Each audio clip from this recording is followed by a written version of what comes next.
Welcome to African Reads Comics, your go-to channel for deep dives into the world of comic books and their adaptations. I'm your host, and today we're tackling a topic that's been buzzing in my mind for a while. Why isn't Batman Beyond as revered or seen as a great Batman compared to the main continuity Batman? As a lifelong fan of the Caped Crusader, I've got some thoughts to share, and I'm excited to break this down with you. So grab your utility belts and let's dive into the neon-lit streets of Batman Beyond.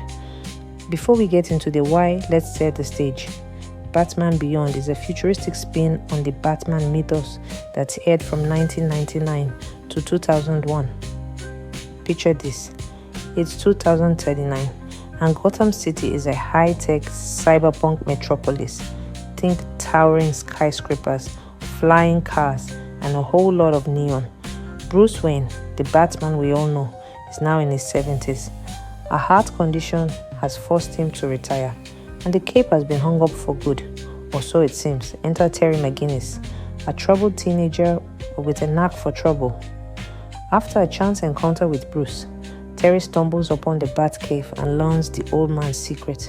Circumstances lead him to don a sleek advanced Batsuit, complete with flight capabilities, enhanced strength, and all sorts of futuristic gadgets, and become the new Batman under Bruce's mentorship. The show blends classic Batman vibes with a coming-of-age story, exploring themes of legacy, technology, and what it means to step into big shoes. It's a bold reimagining, but despite its dedicated fan base, Batman Beyond doesn't quite get the same love as the main continuity Batman. Let's unpack why. To understand this, we need to look at what we mean by main continuity Batman. This is the Batman most of us picture, the prime art Batman from the comics, who's been around since 1939. He's the Dark Knight of legendary stories like The Dark Knight Returns, Year One, and The Killing Joke. He's the guy who's faced the Joker 100 times, mourned the loss of Robin Jason Todd, and built a Bat family with Nightwing, Batgirl, and more. This Batman is a cornerstone of the Justice League, fighting alongside Superman and Wonder Woman with a history that's as deep as Gotham's shadows. Batman Beyond, on the other hand, is a spin-off set in a possible future that's separate from this main timeline. While it borrows elements from the classic Batman, like the mentor figure of Bruce Wayne, it's a distinct entity. That separation might be the first clue to why it doesn't carry the same weight in fans' hearts. So why doesn't Batman Beyond get the same reverence?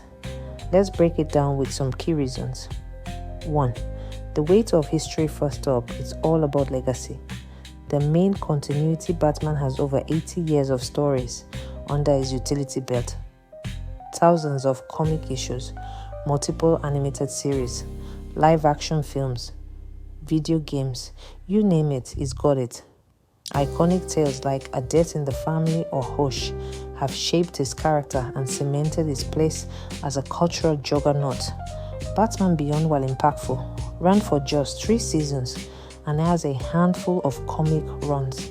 Its library is a fraction of the main Batman's, making it harder to compete with that sheer volume of history. 2. Target audience. Next, there's the audience factor. Batman Beyond was produced by Warner Brothers Animation and aired on Kids WB, targeting a younger demographic, kids and teens. Sure, it tackled mature themes like corporate corruption, personal loss, and identity, but its primary viewers were younger folks. Compare that to the main Batman comics, which cater to a wide range of ages, often diving into darker, more complex narratives. Some fans might see Batman Beyond as less serious because of its roots, even if older fans know it's got depth. 3. The futuristic setting. Then there's the setting. Batman Beyond trades Gotham's gothic, noir-inspired streets for a cyberpunk future. It's a cool twist. Flying cars and neon lights are visually stunning, but it's a big departure from the traditional Batman aesthetic. Many fans love the detective noir vibe of classic Gotham, with his rain-soaked alleys, and shadowy rooftops. The futuristic gadgets and villains like Inkway or Blight might not hit the same nostalgic notes as the Penguin or Riddler. So for purists, this shift can feel like a step too far from what makes Batman Batman. Fourth, Terry focuses. Bruce. Another big piece is the Batman himself. Terry McGinnis is a fresh face, but some argue he doesn't have the same depth as Bruce Wayne. Bruce's character is forged in tragedy, losing his parents, dedicating his life to justice, wrestling with his dual identity. Terry's a teenager dealing with school, family drama, and superhero duties. He's relatable, sure, but he's still figuring himself out, which might not carry the same gravitas as Bruce's decades-long crusade. 5. Tonal balance. Finally, Batman Beyond sometimes walks a tightrope with its tone. It balances mature themes with lighter, cartoonish elements to appeal to its younger audience, like the punk-inspired Joker's gang or over-the-top tech battles. The main continuity Batman often leans harder into gritty realism or psychological depth, which might resonate more with fans looking for a darker take. But let's not sleep on Batman Beyond. It's got plenty going for it. A relatable hero, Terry McGinnis, is a standout. Unlike Bruce, who's driven by a singular mission, Terry's juggling teenage life with being Batman.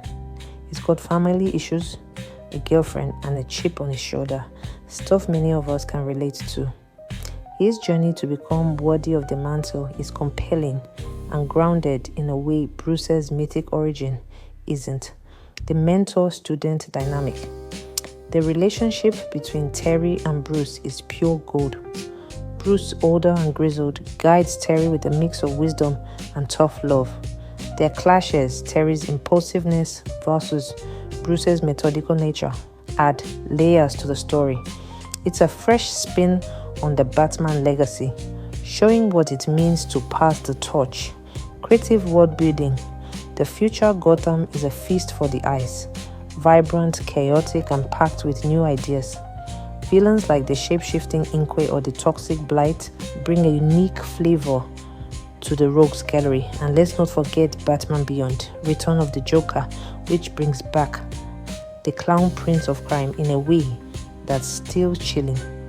The show expands the Batman universe in ways the main continuity can't. That said, it's not perfect. Depth of character. Terry's youth can be a double-edged sword. While relatable, he lacks Bruce's psychological complexity. Bruce's trauma and relentless drive are what make him iconic, and Terry's still developing identity might not hit as hard for some fans. High-tech Batman. The advanced Batsuit, flight, strength, invisibility makes Terry more superpowered than Bruce, who's all about grit and intellect. That everyman appeal gets diluted, which might turn off fans who love Batman as a human hero. Missing classics, the absence of traditional villains like Two-Face or Catwoman outside of nods can feel like a gap. The futuristic foes are creative, but they don't carry the same legacy weight. So, where does this leave us? Batman Beyond is a fantastic series with a lot to offer. A relatable hero, a dynamic mentor-student relationship, and an imaginative world.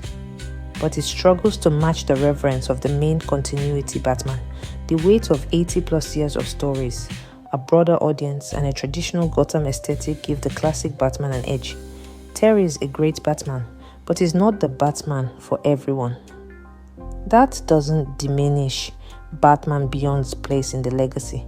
It's proof the Batman mythos can evolve, adapt, and speak to new generations.